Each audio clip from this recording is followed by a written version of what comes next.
Hello there, Leos. Welcome to your April 2018 tarot reading. So, my sincere apologies for not being able to deliver these readings for you since the month of January. I am very, very, very sorry. Life just kind of got out of control for the past few months. I'm hoping from now on to be a lot more consistent with your reading, and the readings will be published on time, if not early, before the new month, okay? So, I'm hoping to reconnect with you, and thank you for those who are still sticking around and watching. So first off, the way this reading is going to go for this month, maybe for next month as well, I've chosen to do the audio recording mainly because it is easier on me. I have to do, 12 of these, and then in the past months I've tried to do a mid-month reading too, so energetically it was very, very, very taxing. It was very tiring to do, and it was also quite time-consuming. So I'm hoping to reduce the time in which I do the general reading, and I'm hoping to find a strategy that works best for me. So this is my compromise here. What I'm going to do is I have already laid out the spread. I'm going to extract 4 important messages for you, and then we're going to unpack these messages and talk about, in which areas of your life it's affecting, okay? So, the first message that I am seeing here is, they're saying realistic expectation. And I feel this is going to be playing out in the work sector, in your family planning sector. And realistic expectation basically means curbing our sense of illusions or delusions and trying to aim for a more practical route, a more practical solution based on where we are right now. It doesn't mean that, we have to let go of our dreams and our aspirations. It basically means maybe we're not there yet, it'll come later, but for now, let's focus on the here and now. Looking at what's in front of you and narrowing your scope a little bit so that you're able to solve what's in front of you, and then later on, it's sort of like we'll cross that bridge when we get there, okay?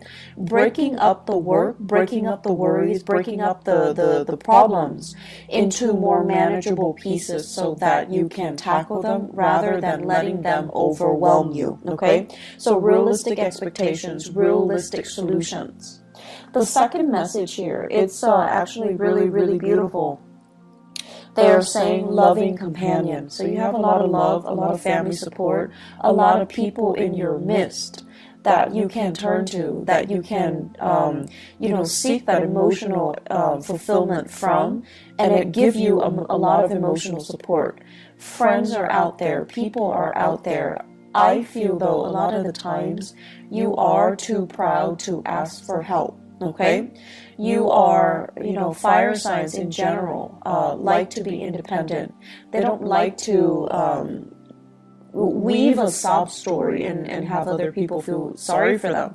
So they're just saying here, there isn't any shame in asking for help.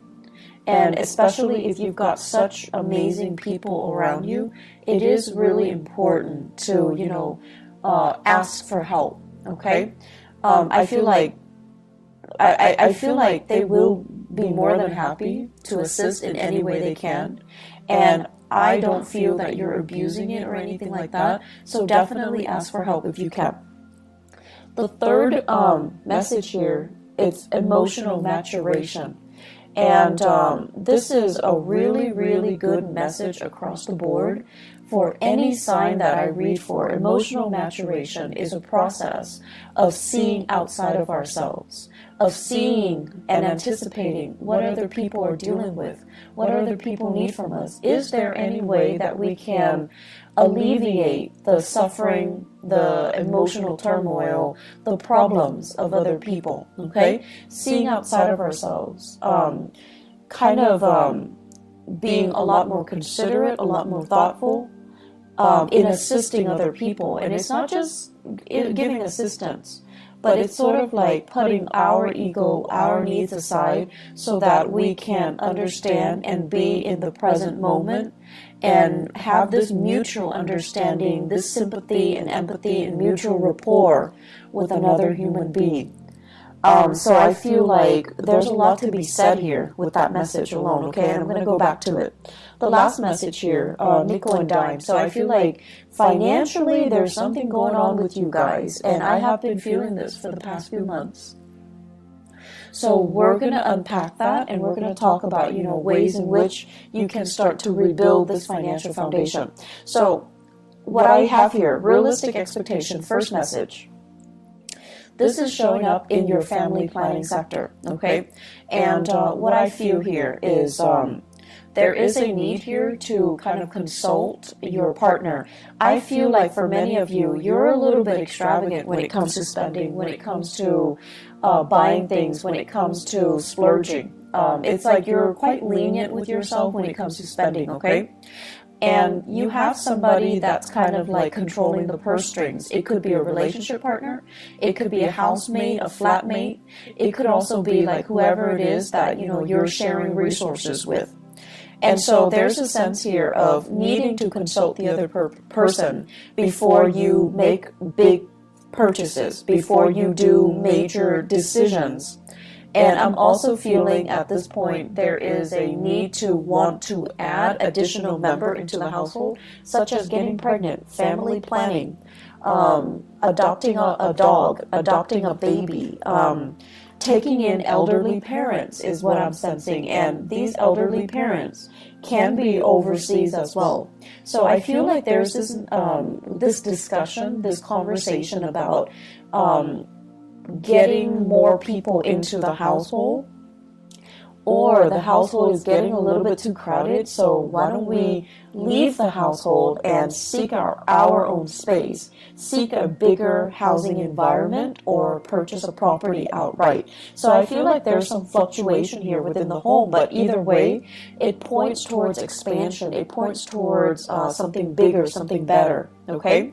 And so financially, whenever we want to move to a house, or whenever we want to bring another person into our household, we want the best conditions. And I feel like with you guys, family means so much to you. There's such a huge influence in your life, and you want to do it big. You want to do it justice. You want to do them justice. And so you tend to be quite generous with the way in which you want to, give them that financial resources, or you want to do it big. And I feel like the other person that you're sharing resources with, they're trying to tell you to curb your spending. They're trying to tell you to be conservative, and they're trying to tell you more than anything to be realistic. And I feel like the past few months, since the November timeframe, many of you had to cut corners, you had to skip, and you didn't like that. You didn't want to have to do those things. And so it's gotten to the point where you're actually sitting down and you're going to have to, be very realistic here. First of all, with the spending. Second of all, how much am I making right now? How much am I spending? So, the financial inflow versus the financial outflow, trying to balance that out and trying to not succumb to emotional spending, okay? In the career sector as well, what I do feel is many of you are working in a capacity where you're doing a lot of consultation. So I feel some of you are like, I see some people coming to you and they're like, what do you mean by this sentence? What do you mean by this paragraph? What do you mean by this idea? Can you elaborate? They're giving you something, you revise it, and you submit it to them. So this can be a manuscript, this can be a transcript, this can be like an essay, a piece of artwork. You're working on a consultancy basis and you're working on a project basis. And so the financial inflow might not be, consistent. It doesn't feel to me like a regular 9-to-5 work. It seems to me like contract work. It seems to me like you're getting paid on a contract basis. But either way, I feel like you enjoy the work that you do. You're getting positive recognition. And I feel many of you are at a point where your career is just starting to take off. And in about 10 months time, it's going to take off. It's like you're preparing things right now. Right now where you are, it's a little bit of a launching pad, okay? Like a stepping stone. You're taking these minute steps, and then you're going to take off. But I do feel it's going to be in about 10 months time before you finally make it, before you finally launch, before you finally start to make the type of money that you're hoping for. So right now, be conservative, be realistic, and have these realistic expectations, okay? You know, the whole process about skimping, it's not fun. It's definitely not fun when we have to really watch what we're doing, and we have to be, you know, really conscious of it. I'm also sensing many of you are in the public eye for whatever reason. And a lot of Leos actually are politicians, are great teachers as well, orators, lecturers, and things like that. So I'm not surprised that you're in the public eye and you have really strong, you know, charisma and stage presence. So if you are in the public eye, you're also being extra careful about what you're doing and how you're being perceived and how other people, you know, how you are portrayed through even social media, even through, you know, newsprint. So I feel like you're trying to curate this persona so that you can, you know, maintain that good role model persona, so that you can, you know, be a positive influence for other people. So I feel like a little bit of management when it comes to how you portray yourself, how you want other people to portray you or to think of you. Okay, so a little bit of like reputation management, not in a bad way at all, but I definitely feel you're erring on the side of caution when it comes to your image, when it comes to your spending, and when it comes to being very realistic about what is expected of you, what you can and cannot do, and being very honest about, I want to say, portraying that to other people. Second message, loving, they're saying as well loving partner, but they say the first message is loving companion. In partnerships though, I feel like many of you are blessed with a very, very emotionally stable partner. And what's really interesting to me is a lot of the times, you know,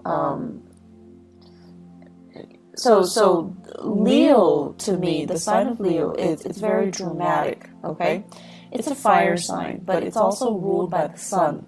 And I feel like, you know, you thrive in the spotlight, and you guys would make, you and Libras are great actors. You like to, you know, stand up for your beliefs and stand up for the underdog, and really you're quite militant when it comes to the things that you believe in, your ideologies, your sense of justice, and your sense of right and wrong, and your moral compass.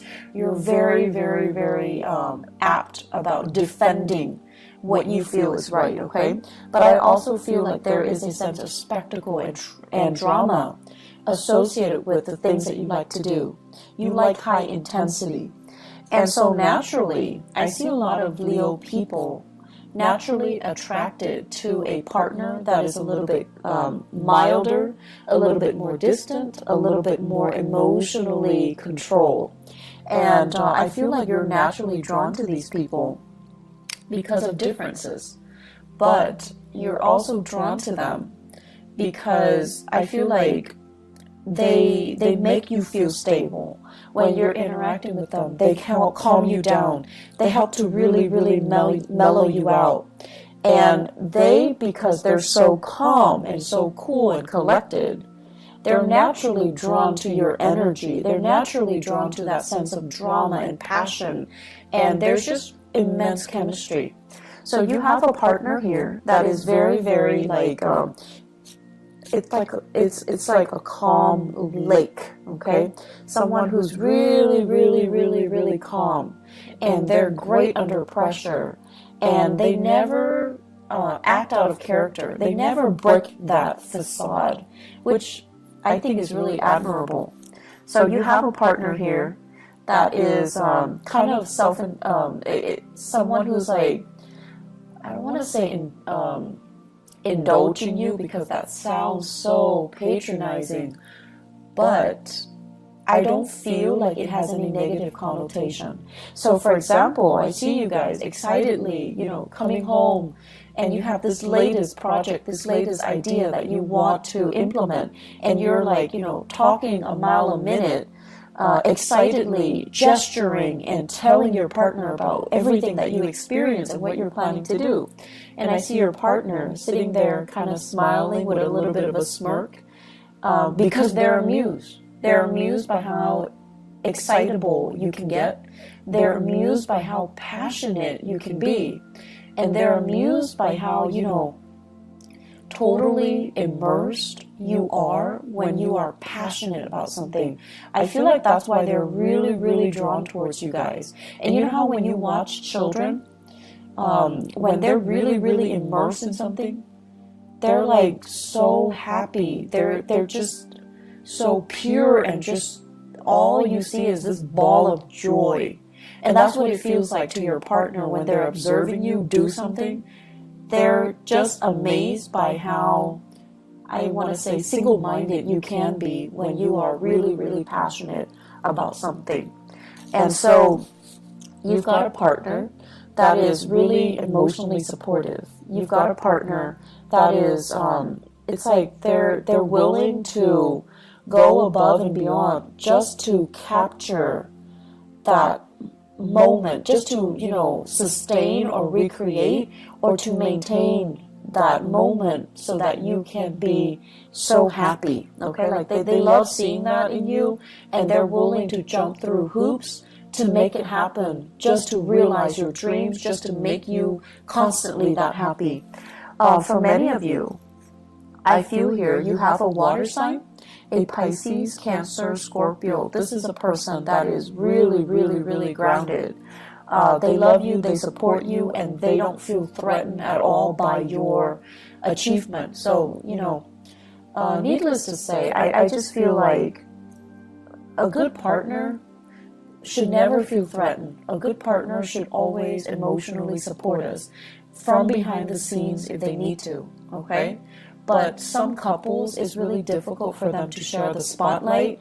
But I feel with your relationship partner, you've got somebody that is really, really, really willing to get their hands dirty, willing to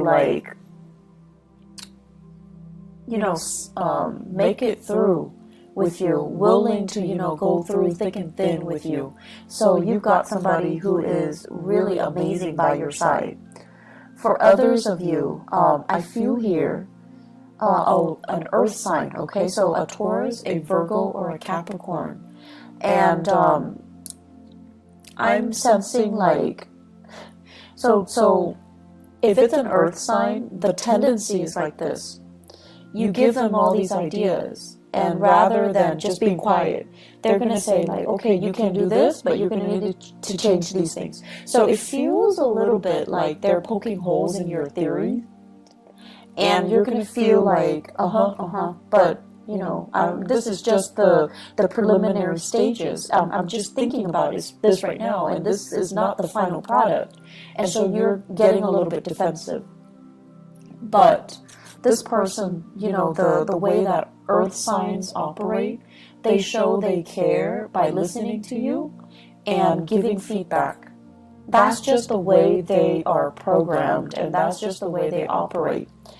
And they're not like the water sign where they can sit there and, support you from behind the scenes or, do anything that you help them. But the earth signs, if you need their help, 100% they will be there, even if they don't agree with you, even if they feel like this is like a pipe dream, it's never going to come together. If you need their help, and if they can be of assistance in any way, they're going to be there. They're going to be the one passing out the flyers. They're going to be up at 3 a.m. with you, drawing, making posters, painting murals, and things like that. So people show their love in different ways. People show their support in different ways.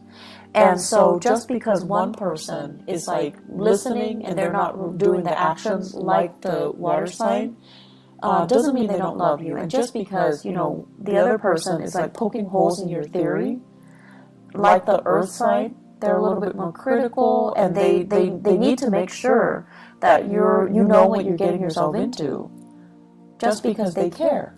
That's just the way they care. It doesn't really diminish the love and the support, okay? And honestly, if these two people or two signs didn't care, they wouldn't be around, okay? So I feel like you might be doubting it, or you might be going through a situation where you're frustrated. And, you know, we get frustrated with our partners all the time. But during Mercury retrograde, the energy is really volatile. So it is important for us to really put ourselves in other people's shoes, and especially learn to put ourselves in our loved ones' shoes and see how they feel about us, and see how they're trying to show they care through the ways that they can support you, or the things that they can help you with, okay? So I feel like you've got someone who's really loving by your side. Companionship as well, friendship, family, relationships. You guys have a lot of support. I do see this unconditional love coming from siblings. So for those of you who are fortunate enough to have siblings, there's this outpouring of love. They're babysitting you, they're watching the kids, they're cooking for the kids, they're taking the nieces and the nephews out while you're studying, while you're taking exams, while you're working overtime. So props to those siblings, okay? I feel like the relationship, the sibling relationship, there is so much love here, and I feel like it's going to make you, it's just going to give you that sense of appreciation that somebody is willing to, you know, go above and beyond to assist you. So you've got a lot of support coming in this month, Leo. There is no reason for you to feel isolated and to feel like, oh, they don't really love me, I'm going to wait for them to reach out. Don't get into that habit of only seeing things from your point of view and not accepting the way that other people show they love you, okay? Third message here, emotional maturation. So the emotional maturation message goes hand in hand with everything that I talked about before, the two messages that comes before.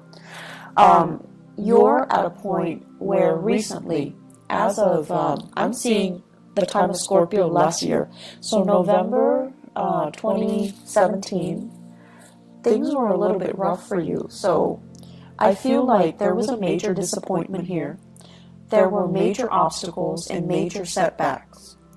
I feel it playing out in your career sector. And I'm feeling it playing out, first of all, let me see, education sector, higher education, okay? I'm also seeing it play out with in-laws. So higher education, in-laws, and that rules the 9th house. So whatever the setback is, you overcame it, and it left you feeling very jaded and very emotionally distraught. If it happened with in-laws, you feel like, I don't know how they feel about me. I don't know if they like me. I don't know if I like them. So I feel that.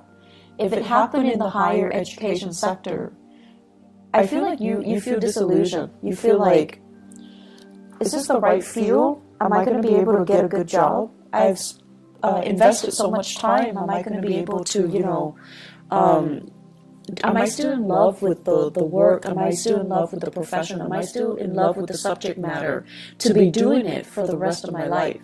So you have some major dilemmas or even major like turning points in your life when it came to your career and also education, okay? And when it comes to the career sector, it's almost like you had to, I'm seeing here, the work itself shouldn't be physically taxing, but it was very physically taxing. I see you traveling distances, like huge distances. I'm seeing you operating or working on uneven terrain in areas that are like, you know, it's like you have to be the one to create that trail. it's like you're in a virgin land, and there isn't a trail that's already created for you, so you have to blaze that trail. I'm also seeing you carrying a lot of heavy equipment, living in quite, difficult circumstances, camping out, not having access to, clean and comfortable sleeping arrangements. So it's kind of physically difficult, okay? Like it's physically taxing, it's exhausting. So I feel like you were really challenged. And that, all of it, you overcame it. It made you a lot stronger, honestly. It made you a lot more, I feel like, rough around the edges. But it made you a lot stronger. So the emotional maturation basically means, I feel like it can go one of two ways. Because you've been through all of this, through all this hardship, and you came out okay, I feel like you can come out a little bit jaded. And so when people are whining, about, my TV's not working, or like, my water got shut off for 2 hours this morning, you're just like, I can't really sympathize. I had to sleep on the floor for 3 months. I had to sleep in a tent with mud underneath me and the rain just pouring on me. Things like that. You've endured your share of hardship, and now people are telling you about very mundane problems, and you're brushing it off because you can no longer relate. And I feel like that is a little bit of a negative way of incorporating this emotional maturation process, okay? So it's important for us to be appreciative of what we have. And so definitely it's annoying when these people are coming to you and they're whining about things that don't really matter. But it is also really, really important for us not to look down at people and to meet people where they're at. So obviously, whoever that's coming to you, they're kind of spoiled, they're kind of, they haven't really endured hardship, okay, quote unquote hardship. But it doesn't mean that you can just brush them aside, and it doesn't mean that they don't have their own issues, okay? But I feel like you're distancing yourself from those types of people. You're distancing yourself from the really privileged types of people who are whining about really mundane things. I do see emotional detachment coming in for you. And then for others of you, because of this emotional maturation process, because of everything, the hardship that you've had to go through since the November timeframe last year, you're coming out on top. You're coming out a better and a stronger person. You're becoming a little bit more, a lot more considerate. And I almost feel like you want to share your expertise, you want to share your skills, you want to share your best practices with other people. And I feel like you're doing this kind of like of your own volition. So you're seeing somebody struggling and you're like, hey, I was, going through that last year. Let me give these people a few pointers.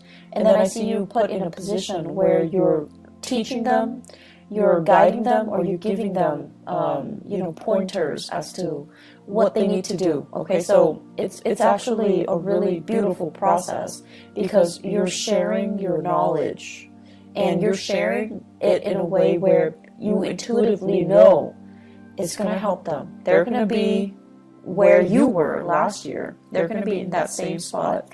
And whatever pointers you can give them to really help ease and facilitate that process for them, that's what you're going to do. If people are whining about mundane things, just let them whine. Don't let it get to you, okay? And then whatever capacity you can help people, definitely do so.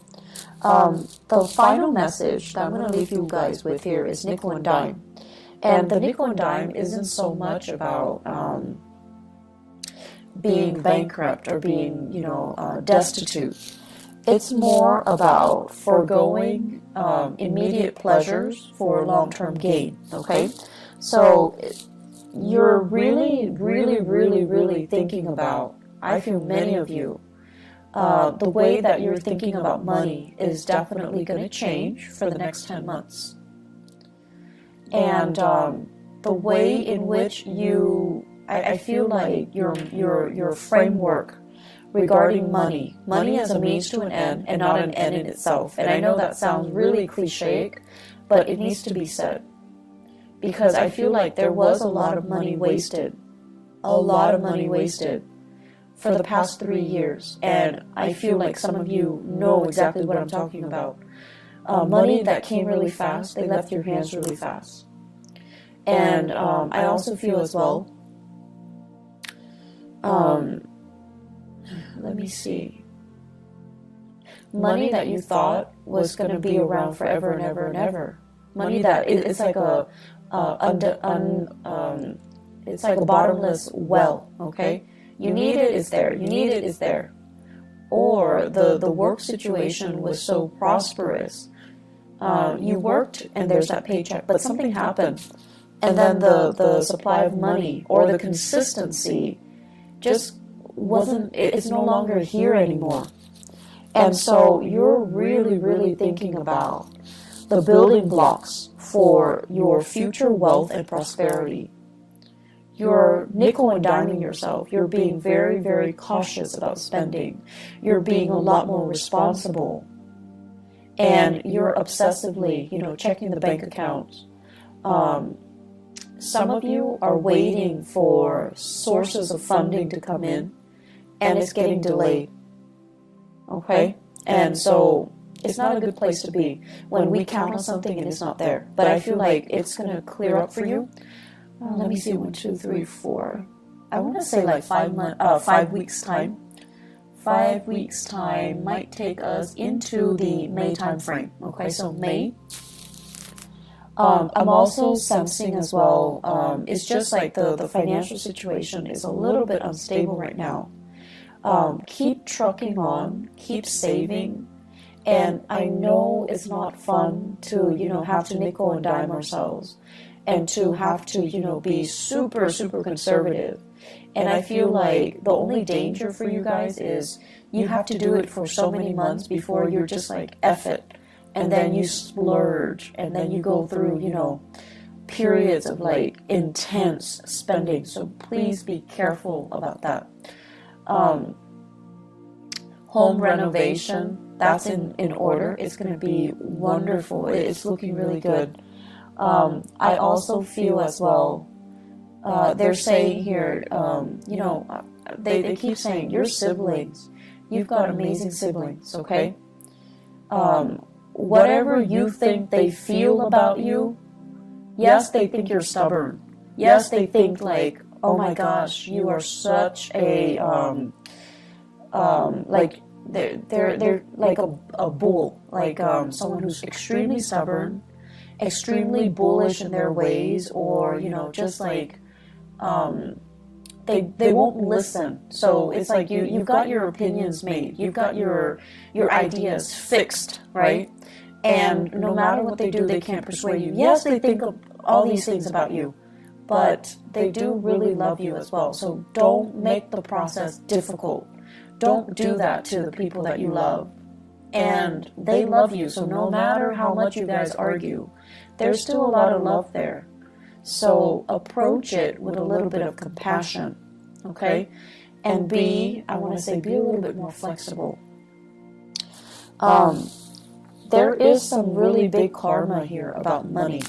And I feel like until your framework about money changes, and I can tell you till, I'm blue in the face, money is a means to an end.